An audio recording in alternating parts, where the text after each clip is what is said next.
Welcome everybody. It is Business Monday here at GoLocal Live. We are at the Navigant Credit Union Broadcast Center. I am Josh Fenton. This is the money man, cha-ching, Gary Sass, wearing his currency green sweater. It's been a good day. It must be a good day on the market. Is everything up?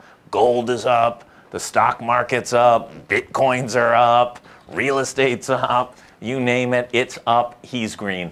I want to thank our friends at Deepwater Wind. It is a busy, busy Monday. Let's jump right into it. Revenue numbers are coming soon. What do you have to talk about? Revenue numbers. I hear they'll be out on Thursday. Yeah, the 10th. That's correct. Yeah. Well, so far so good. Through March, revenues are running ahead by about 2%. That's close to $50 million a year. So if the base goes up next year as well, that's good news. The other good news is the consultants, the economic forecast consultants, have briefed the Revenue Estimating Committee, and they have much more positive numbers for next year than the November forecast. They see that we're going to create about 4,000 more jobs than they originally thought when they did the forecast in November. That's good. Personal income now will grow about 0.5% more than anticipated, which is also a good number. It's projected to grow by 4.7 versus 4.2%. So all that's good, but it's not unique. And the reason it's not unique, there was a great piece in the Wall Street Journal this morning which talked about the surge in state revenues in all 50 states. And you're seeing it everywhere from Utah to Connecticut.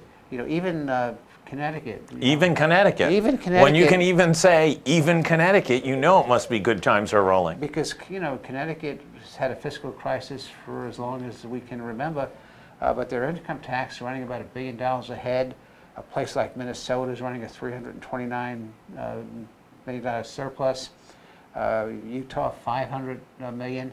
And so it's clear that there will not be the acrimony when budgets are adopted in the next 6 weeks in the various state legislatures, because revenues are strong.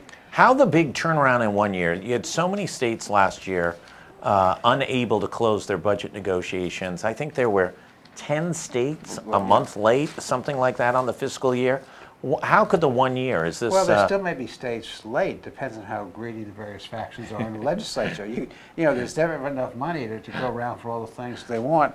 But three things that have happened which are really very important. And I say this with a big smile on my face. One of the drivers of state revenue is the result of the tax cuts, the federal tax reform. And two things have happened. In one case, in places like Connecticut and some other states, people are prepaying taxes because they don't want to be hit by the limitation on the deduction of state and local taxes. So they're seeing some revenue there. But more importantly, what happened at the federal level is the tax bases were broadened as federal rates were down. Right. And since most states are indirectly tied to the federal definition of income, and states are not lowering their tax rates, right, they're going to be taxing a broader base at the same rate. So the Tax Cut and Jobs Act, by everything I've seen and by the analysis I've done elsewhere, is a major factor in turning around revenue, and it's a major factor in turning around income tax revenue. So that's one factor. And I don't know when our congressional delegation and our governor are going to get out of denial, but whether you like the distribution or not, the act has been good for state and local governments, and it's been good for economic So let me ask you a question. If we're realizing a revenue boon this year because of people prepaying, do we have the following year then have a corresponding dip? Because you could in some places that, you could. But in Rhode Island, we know this. We know that 64% of the people are going to benefit from the federal tax cut. Mm-hmm. We know that 7% are going to be paying more. The 7% are going to That's got to send shivers through you folks at the Dunes Club and Point Judith and the Hope Club. I'm just a good old boy. That doesn't send shivers. It's about tax equity, and we don't get enough credit sometimes for our tax equity. So that's been the first factor. The Tax Cut and Jobs Act has helped. The second factor has been the improving national economy and job growth. I mentioned numbers before. As the states sit down and finalize their numbers for the fiscal 19 budget, which starts July 1st in most states, They're increasing their projections of employment. I mentioned in Rhode Island, our independent consultants increased our projection from about 498,000 to about 504,000 jobs. They're increasing their projections of growth and income. I mentioned ours now is 4.7 versus 4.2. So that obviously multiplies into the revenue numbers. So an improving economy, growing jobs, and federal tax policy have resulted in a turnaround in many, many states. Okay, so how does that help us clean up? What's our deficit situation going to look like? Well, we were looking at about $220 million. Well, in the out year, it was about close. I guess it was about $250 million. You know, when we went out to 4 or 5 years. I haven't seen the numbers, and it depends on a number of things. It depends upon how the economy is projected over the next, not 1 year, but 5 years. Right. And one of the projections are that even though our unemployment will go down from about 4.5 to 4.1 over the next year or so to the national level, by the end of the 5th year, it'll be back up to 5.1%. We don't know what the additional costs and how well we budgeted for Medicaid and for other caseload entitlement programs, which take away from revenue. So looking out long term, I don't have a crystal ball. We'll see what comes out from the Revenue Estimating Conference and what the governor and consensus 5-year forecast is. But it certainly eases the burden. It should ease the burden unless there's some surprises in the next fiscal year. Now, having said that, the governor put in such a poor budget that in some cases you're just going to have to run to stay even. And so you can expect certain things. Her Medicaid director has already recommended about another $16 million in spending to restore some of the provider cuts in Medicaid, right, which were really an insane way to bring Medicaid and reform Medicaid. There were $26 million in scoops. Those are very unpopular. We'll see how much of those are replaced. Cities and towns are concerned about what's happening to school aid. So there's a lot of pent-up demand. There are a lot of decisions made that we're going to have to go and backfill. So we may be using the revenue to backfill and not be able to invest in things that we otherwise might. And of course, we have $23 million that we're waiting for the United States Supreme Court to make a decision about. Yeah, it's like at the Kentucky Derby. There's no trifecta though, so you really have to bet on one judge. Well, how many mint juleps did you have on Saturday early? Two, actually. Two of them. Two of them. Good for you. Yeah. And my horse came in second, I should say. Well, talk about, speaking of forces coming in second, does a strong revenue estimating number save Gina Raimondo for this political campaign? Well, yeah, a less acrimonious budget.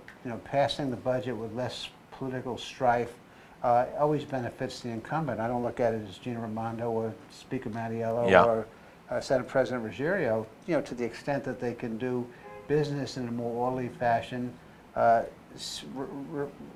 repeal some of this or eliminate some of the mistakes that were made in the original budget submission, do so in a responsible way, certainly has to help the incumbent, because it's obvious that if the budget is facing more deficits, if you have to make more budget cuts, if you have to use more gimmicks, that doesn't help the people who are making those decisions. If you're making more positive decisions, it should help.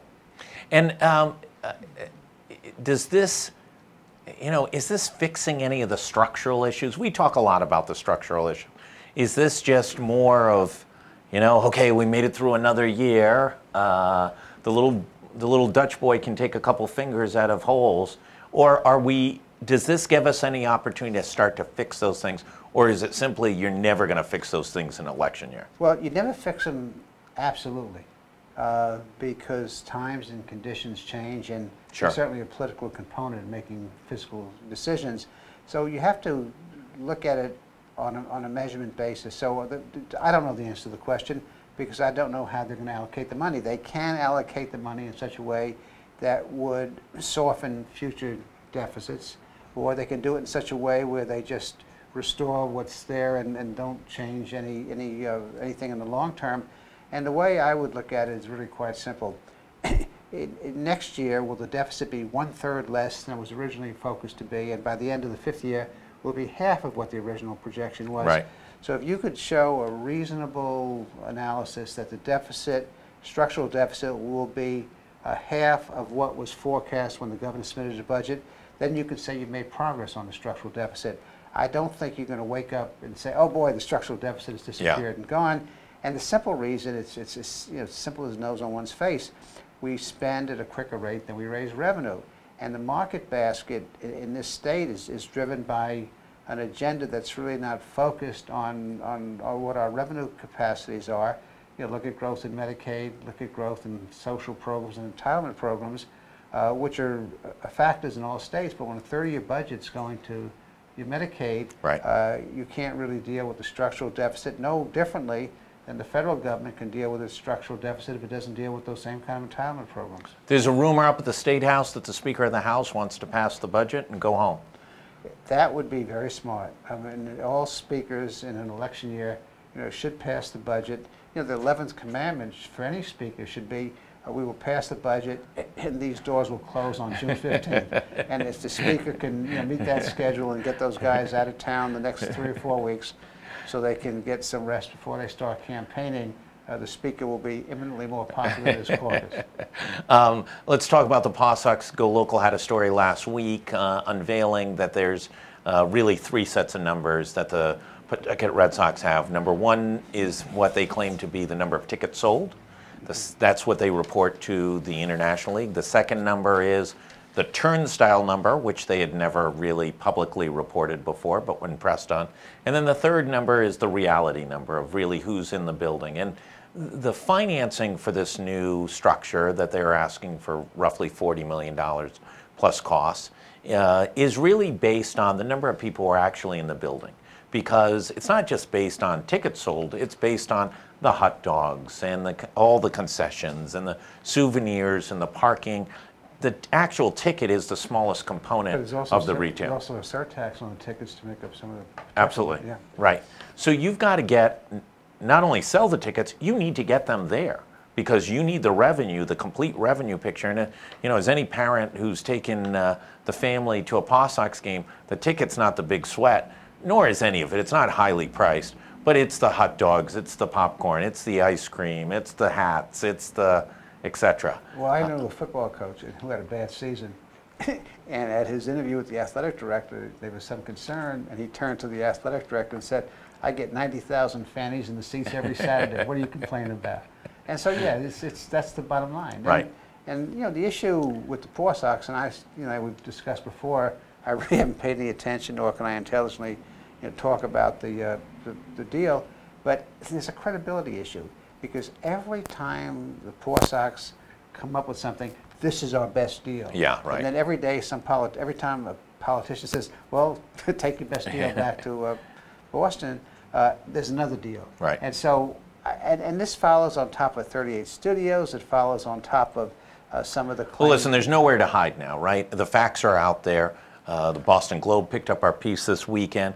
Larry Lucchino, as also reported, kind of cooked the numbers up in Boston on this fictitious sellout, 10-year sellout, when everybody knew the last 3 years that 5, 6, 7,000 empty seats. These people weren't sitting at home. If they were sitting on your right or left, it's probably not sold. Yeah. Well, but that's the real issue. If you're going to come and ask for a public subsidy, particularly in light of some of the concerns about how Commerce Rhode Island is engaging in crony capitalism for hotels and expensive apartments, with the history of 38 studios, and with one day the governor saying we should investigate it, the next day saying, well, maybe not, we don't need to investigate it. And then this PawSox deal comes up, and first it's Providence, and you have until next week to make a decision, and then you don't make a decision because some people in the legislature have the intestinal fortitude to say no. Then you come back with another proposal, and you think it's going to go through, and then no. And now, at the point which it looked to me, and if I was betting, I'd bet the power structure is too strong to stop the project. Another piece of information comes out, and no one has a clean answer or even a clean explanation. No answer. For it. So there's credibility. And what kind of chances do you take with your political career about supporting a project that you're not completely sold is based on good numbers? does it live or die this year? Come back next year? I don't know. You know, common sense would tell you it's something that you would not want to pass in an election year, being as controversial as it is. But you know, there's a saying that Rhode Island has two political parties. It has the inside party and the outside party. The inside party, with some exceptions, seems to want the project. The inside party holds the cards and makes decisions. So I would say, you know, never say never, even though it may not be in everyone's best interest to do it on the schedule.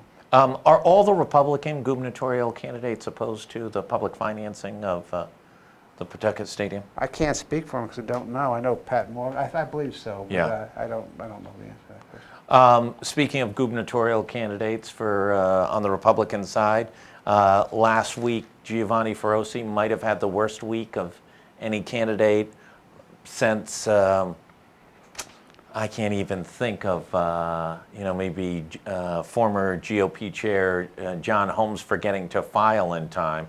Have you seen anything like this? No, I've not, but I got to, you know, and I had Giovanni helping me in the Rubio campaign. He would drive up to New Hampshire with some of his colleagues, and they were out canvassing. So he, you know, it was helpful in that regard. But you know, I think, and this really says something about our two-party, you know, system. If you have a two-party system, and the majority party, which has historically been the case, certainly for the last 100 years, in this state, holds the incumbency, and you want to have a chance to win, your chances diminish by having more people, you know, run than not run, because you split up the But not the governorship. You know, you had Ed Dupree for 3 terms. You had Lincoln Almond for 2 terms. You had Don Kachiri for 2 terms. And I'll say 2 words to explain why. Mirth York. Well, that's not true for Ed Dupree. It's not true for... No, but Ed Dupree is interesting, too. I'll say 4 words. Solomon, Walsh, and Garrity. There's 3 words for that. No, the Republicans, you know, win when the Democrats are divided. Yeah. And when the Democrats... So then this should be a good Republican year. Matt Brown's going to give, well, we'll you know, maybe not dollar for dollar clearly, but he's certainly going to hustle around the state. He's going to build on the more progressive portion of the party, and that's a portion of the party that's growing. It's growing in influence. It fueled Bernie Sanders. It's elected a number of people. It may fuel Ruggenberg. It's going to potentially... So let me ask you a question. Sure. Okay, so let's say, I don't know if this is the case now, but let's say it's the primary is competitive on the Democrat side. Where were those progressives going to go in November? And I think after the... Well, I think you saw it with Hillary Clinton. A lot of them sat at home. Well, but a lot of them weren't motivated. I think there's one factor now that didn't exist, and that was the unexpected, you know, victory of Donald Trump. So I think while there may be bad feelings, I think the chances of the Democratic Party coming together in November at this particular time with Donald Trump as president are a little bit greater than they've been in the past. Could Alan Fung pick up some key constituencies? Retired teachers who would never vote for, seem to never want to vote for Gina Raimondo. Could Alan Fung pick up disappointed Northern Rhode Island Democrats around the Burrowville power plant? Could Alan Fung pick up, you know, constituencies like that? He's going to have to, because if you just look at the registration, a Republican, you know, can't win just depending upon Republican votes. Nor can a Democrat. Right. You have to pick up independent votes, and a lot of the people you've just described, who may or may not be registered with the party, are pretty independent thinkers. And they'll, yeah, the answer is depends upon the campaign. What has to come out of this campaign, and it's awful early, so there's no reason to judge at this point, is a candidate that grabs the attention and imagination of people, and they say, even though I distrust politicians, and even though politicians make a lot of promises in September, which would disappear in January, right. Do I have, is this credible? Can this possibly help me and my family? Is it a positive campaign? You're not going to win this campaign just on running a negative campaign. The governor's not going to win the campaign just by saying I've given out hundreds of millions in crony capitalism, the economy is improving, people don't feel that. Republicans will not win the campaign just talking about reforming good government. You really have to grab the attention with 2 or 3 ideas that give people confidence you can make a difference for them. And yes, either side can do that. It's much too early to suggest somebody That can't lends do that. itself a little bit to Matt Brown. Matt Brown's an articulate guy. He's run campaigns. He's likable. But see, Matt Brown has to be, and I don't just say about Matt Brown, but anybody that runs on the extreme, whether it's left or right, has to be very careful. So Matt has to be careful. If he's going to run a campaign against Gina that's not just progressive, but out on the extremes of progressives, sure, that's not Rhode Island. Yeah. Let's jump over this has gone on, let's see, I got elected in 1990 to the Providence City Council. I believe it's like those birds that come flying back, the sale of Providence Water Supply Board. But it's got some momentum, right? It's got at least some early signs of selling Providence Water Supply Board. Narragansett Bay Commission is looking at it as a possible. Narragansett Bay Commission, I think by everybody's agreement, is a very well-run agency.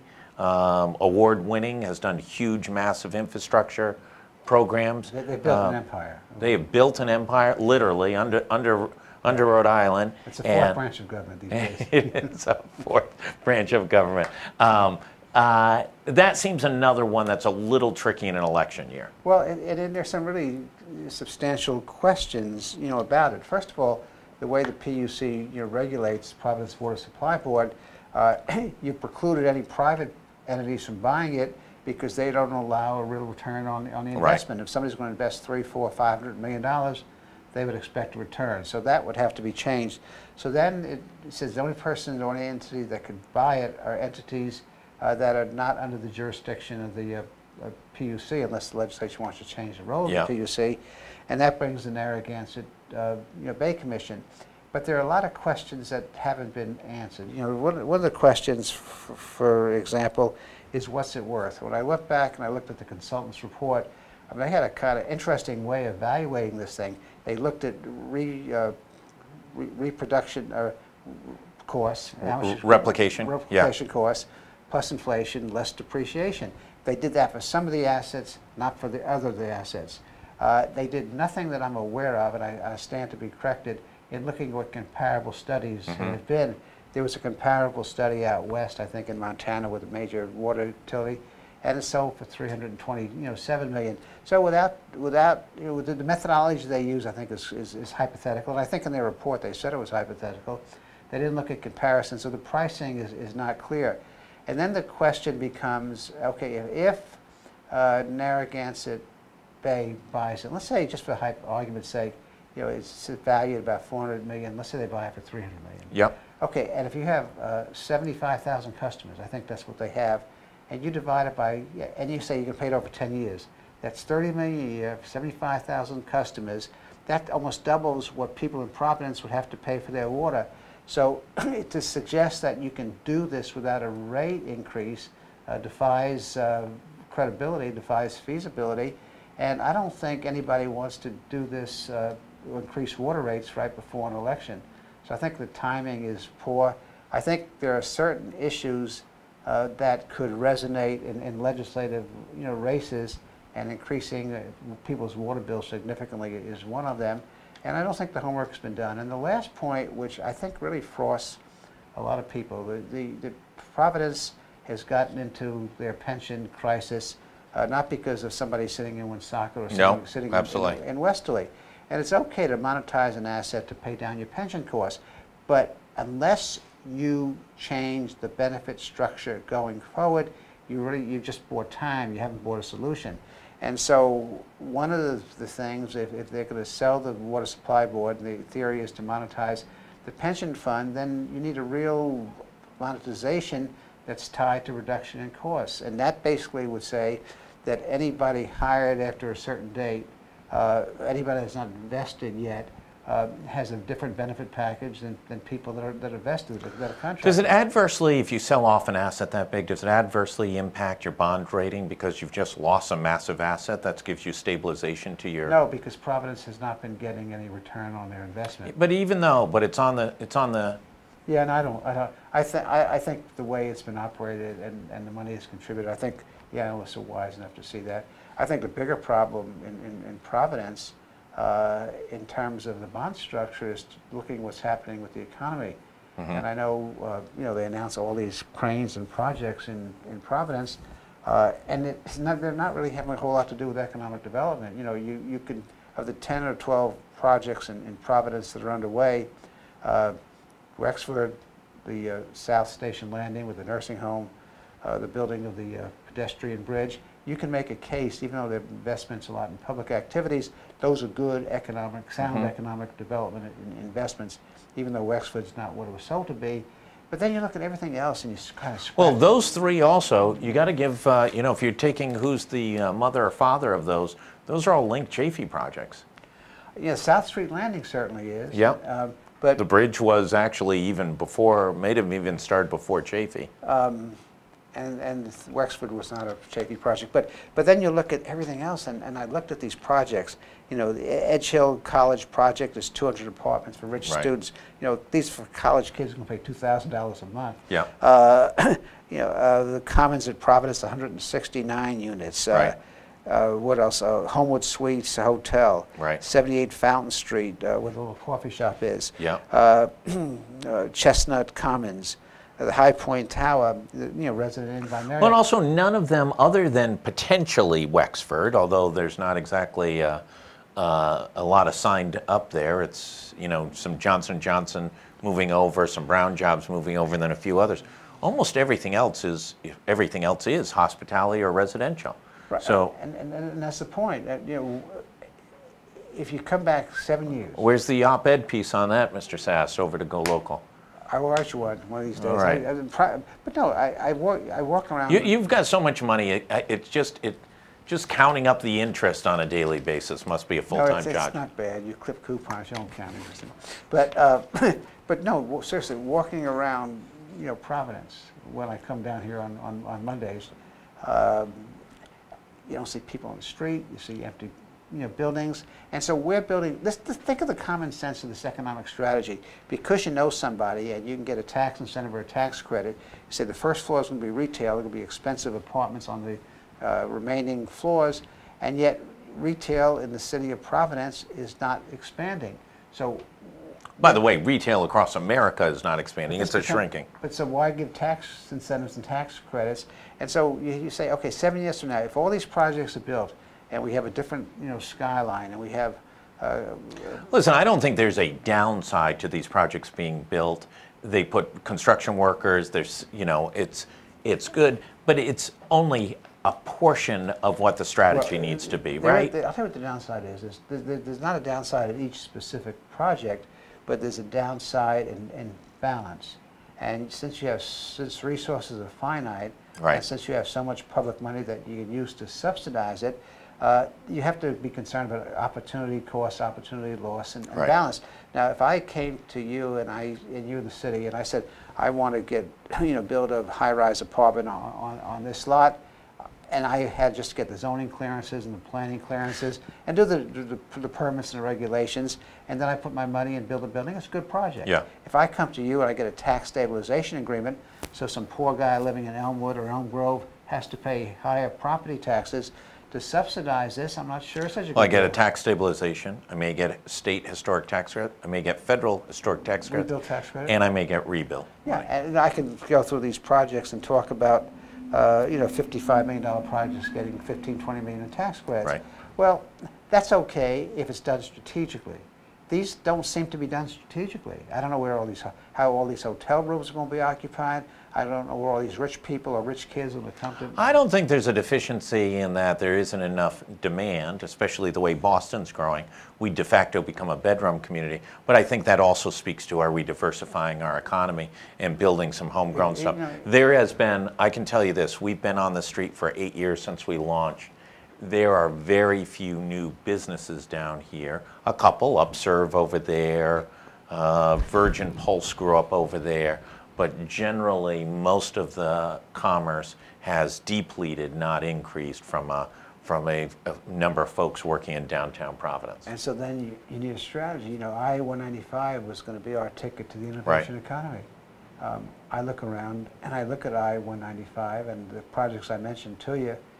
You know, Wexford has potential, Yep. but I don't think the way it's configured it'll reach its full potential. But let's say, you know, South Street's Landing by bringing down the nursing school. So there's some exceptions, but there's not a critical mass to say we've capitalized, we've leveraged this wonderful piece of real estate in the middle of Providence to be an innovation center. It's becoming a center for office buildings and for high-rise apartments. I think under the next governor, you'll see the money man funding most of these projects with a little coupon and a little 20% rate of return. Well, you just hit the key point. Gary Sass, the money man, always a pleasure on every Monday, gives great insights into everything. We'll be back in 1 second with Megan Decker. We're going to be talking about everything in communications, advertising, social media. She knows it all. I just go along for the ride. We'll be right back.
We are back in the Navigant Credit Union Broadcast Center. I'm Josh Fenton. She is Megan Decker, president, guru, ad genius at G Media in Rhode Island. She joins us every month, and we talk everything that is going on.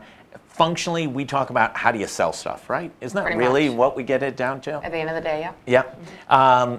Listen, you've got, first of all, in fair disclosure, she might have the most complicated life of any woman in America today. No. Oh, you've got to be right up there. No. A set of twin boys. How old are they? 2.5.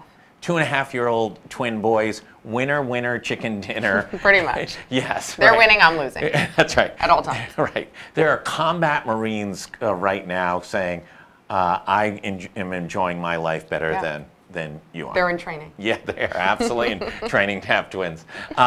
Let's talk about what's going on. Obviously, the news. Every week when we get prepped for this, she says, I don't want to talk about Facebook. But we're going to talk about Facebook. But we have to talk about Facebook. It is insane. They just passed 2.2 billion members. Everybody hates them. Pew Research comes out. They're the lowest rank of all the social media companies. They're at about 55, 60%. And yet they fuel the engine. Still going, still impactful. Bob Whitcomb, who's the former editorial page editor at the Providence Journal, writes for us now, and in his columns, he constantly is talking about the need to break them up. Is that where we are, I think, from your standpoint? I don't know if we need to break them up, but it is interesting to watch, you know, the trading floor or what's going on with Facebook. But I mean, I think they're smart in their strategy. I think there's a lot of distrust still from, you know, people want to know what's going on with their buy and if it makes sense, and there's a lot of distrust. But I also think at the same time, the people that were going to leave left, and they're not going to be impacted that much, you know? I mean, let's face it, you have WhatsApp, which is doubling in price. Like they just came out with WhatsApp Small Business. Right. They're investing in opportunities that make sense for them to keep the engines ball rolling. Mm-hmm. And should they be split from Instagram from a sort of monopolistic standpoint?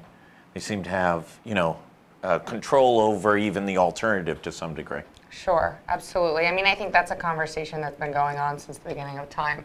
I know from even my Omnicom days, I was building partnerships with Facebook separate from Instagram Right. and doing deals with them separately, even though working with the same holding company. Right. So sure, I think there's some validity to that. That being said, we are where we are, and people are still going to be influenced by what they're going to buy and purchase and how they're going to engage on both of those platforms. And are we going to see any kinder, gentler Facebook, or was that just for the congressional hearings, and then a corporate culture is a corporate culture. They'll give them mea culpa, and then, hey, it's back to there's just too much money on the table. Privacy be damned. Ultimately, and anybody who understands how Facebook works, understands that it really is a data company that's moving data and allowing their customers, their bigger customers, to have access to it, because why else would you buy it? You want to talk to the left-handed Republican red-haired woman who lives in Boise. Yeah, no, absolutely. I mean, I think at the end of the day, I think they're being very careful with sensitivity to their consumers from a B2B and a B2C standpoint. At the end of the day, they're doing well. So we'll see how long it lasts. It was a tough quarter last quarter. It was only $12 billion, right? And they took a couple-day hit during those congressional hearings, and then the stock went right back into ultra-flight. One of the things that you guys are very good at is sort of this experiential marketing world, and Rhode Island's about to be hit with probably as good a one as there is in the world, the Volvo races. Yes. It's really, is it the perfect model of experiential marketing, right? A global race fraught with danger, literally, sailors die. They go around the world, it's lengthy, it's branded, it's kind of got everything, doesn't it? It's pretty fabulous. It's pretty fabulous. Yeah, I mean, and everybody's going to be watching. And everybody is going to watch. It's going to draw, upwards maybe as many as 100,000 people to Newport over the next 12 days or so. It's kind of got the cool factor of everything. It's got team sport, sailing, Newport, Fort Adams as a backdrop, entertainment, music, food, you name it. It's pretty fabulous. And if you want to go watch it, they're partnering with Gurney's, I believe. So why not go there? Right. So, no, I think that it is absolutely ideal. Funny side note, I got married there when it was the Hyatt, not knowing when we booked it 2 years before that's where they would be planning out the America's Cup trials. Try getting a hotel room the weekend in the summer of that. But that being said, I think, it's phenomenal. That's a perfect storm, actually, pardon the pun. But at the end of the day, I also like to say, well, that's a Volvo.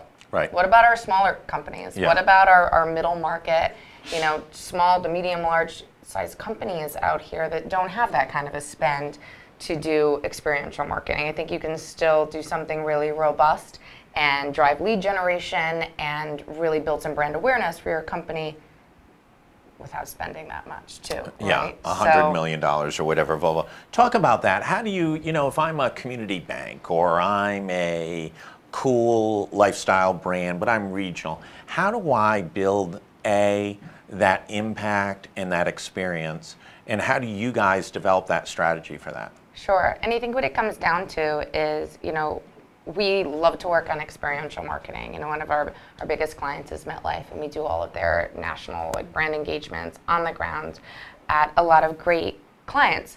For us, it's about the brand strategy behind it in every channel that you're in. I mean, you look at millennials, at how they're interacting, they're going to go onto a website, and if it's outdated or it's not engaging, and it's just a traditional site, you're going to leave right away because it just exemplifies distrust. You just don't feel like it's something cool. It's not edgy. So it's really looking at all of the channels and how to leverage your brand the most. And that starts from the core of, okay, who are we? What do we exemplify? And why are you going to choose us over somebody else? And if they go to that event, that millennial, and there's not fish tacos, are they done? Are they packing up and leaving? Most likely. Yes. Most likely, right. if there are not fish tacos. But, I mean, that's a key to experiential marketing. I mean, it's a different way of the world. You know, at the end of the day, it is all about sales for companies, and that's what you want to drive. But if you're focused so much on your spend for your ad spend and everything else in your funnel, and you're not focusing on brand awareness and just building loyalty with your consumers, then you're going to see your ad spend go up and your conversion go down.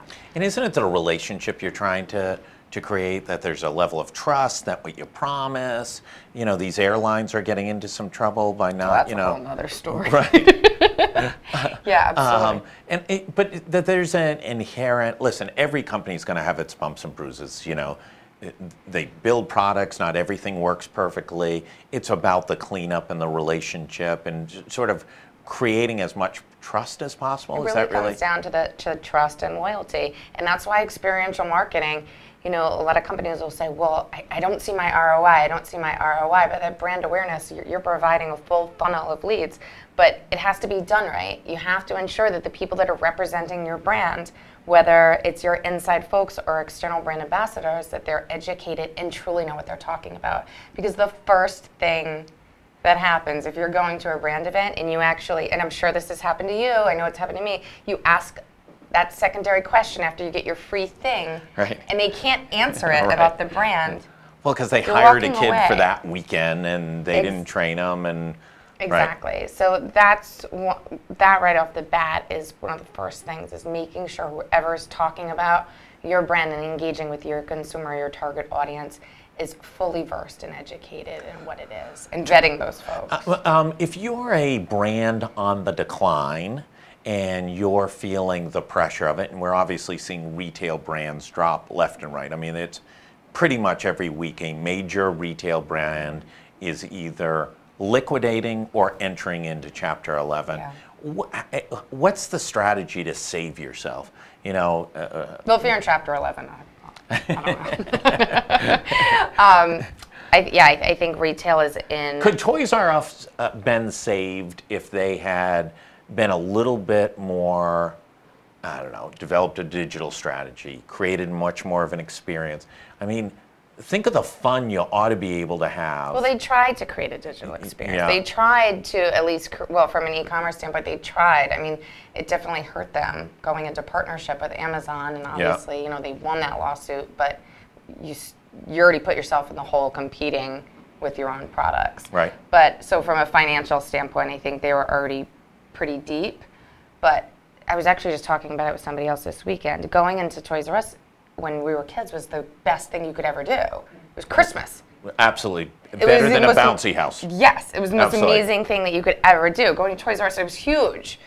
And now going into Toys R Us is a dismal Kmart-like experience. 2 years ago when I had my twins, anything I could do to not go there. Right. Except the only good thing was you could go there and they would take back anything. It didn't even have to be theirs. So sadly. There's a winning strategy. Yeah, so I think from there, when your target audience is parents and their kids, and then you go and you have a setup where it's just so depressing when you walk in the door. That was the downfall. I mean, you go into Target, you actually have a great experience. You know you can buy that TV and they're going to bring it out to your car. Right. You're not even going inside. Amit.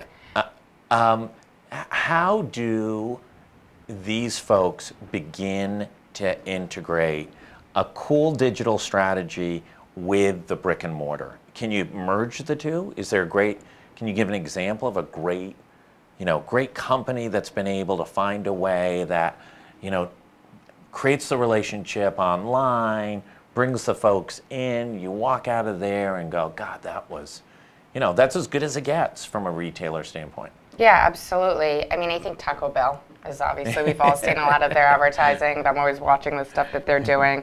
They're addressing, you know, they're going after the millennials, and sure they're engaging with them in the right way, and they're also looking at Gen Z.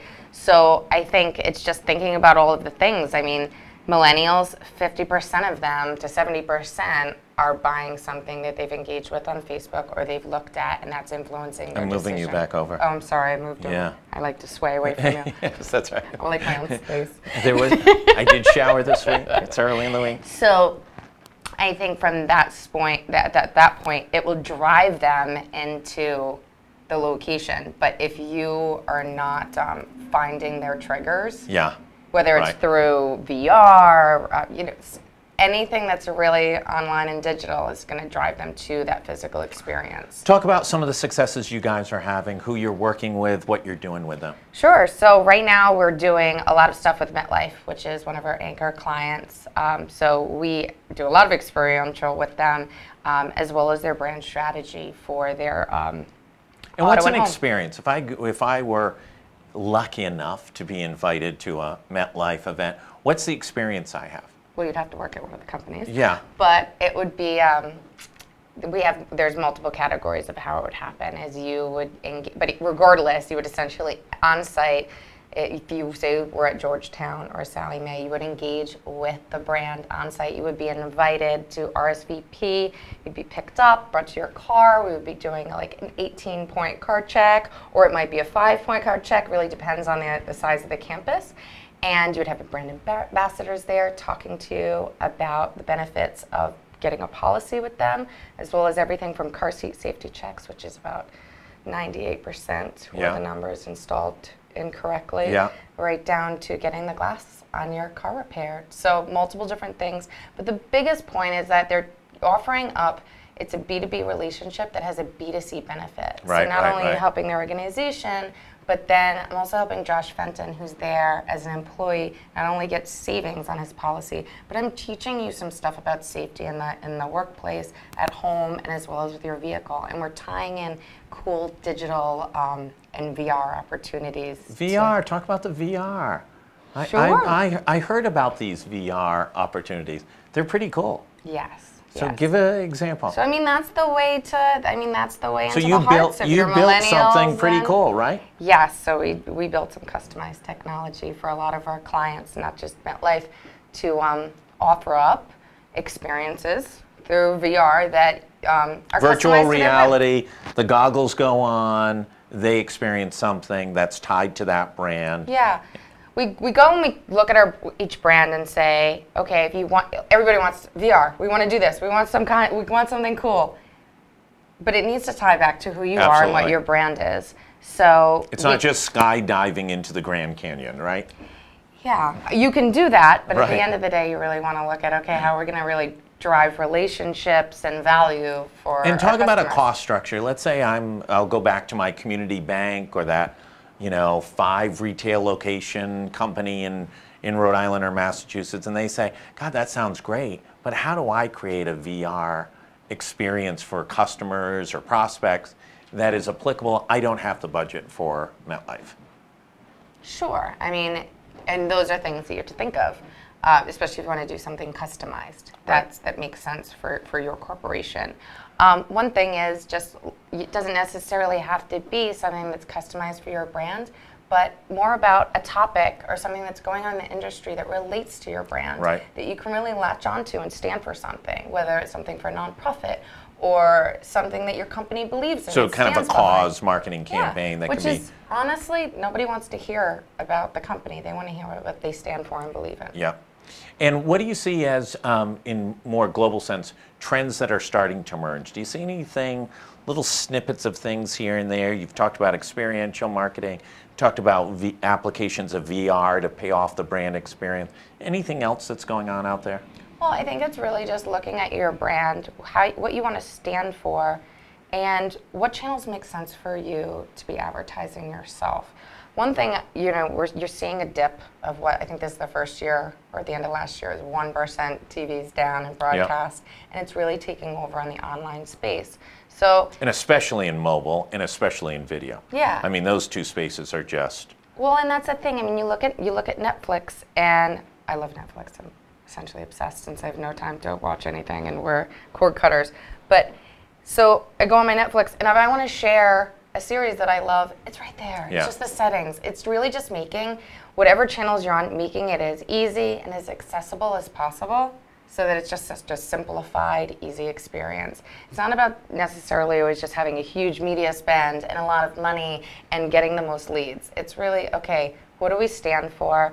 What do we really want to get out to reach our audience? And what's going to be most interesting and engaging. And separate and apart from what you guys are doing, do you see anything big and you know, on the national play of anybody doing anything really interesting that you go, ooh, I like that idea, we need to apply it? We're always looking at that stuff, and I think the most important is, I think you brought it up via email the other day, is in design. Yeah, and I think you're it's, branding. I got to tell you, I think it's the most underestimated. In the digital world, I think people are like, oh, it's digital, we don't have to spend any time writing good copy, and some of the ads, you know, we won't run a bad ad. We'll you know, try and give some consulting, or we'll clean it up ourselves.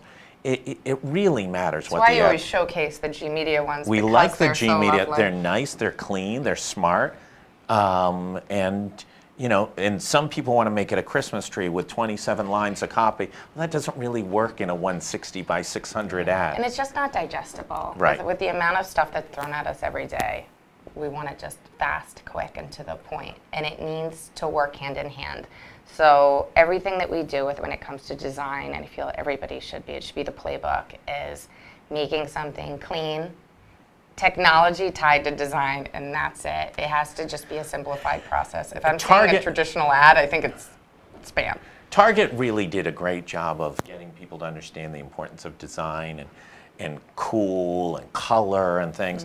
They weren't that different a company than Kmart, and Kmart's gone. I mean, it really is the same plastic cup in the same factory in China being made. It's just one got marketed and one didn't. They just had a smarter e-commerce strategy. Yeah.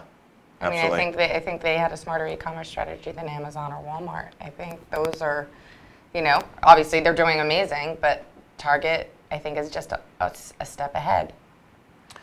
Anything else? Not today. Not today. You?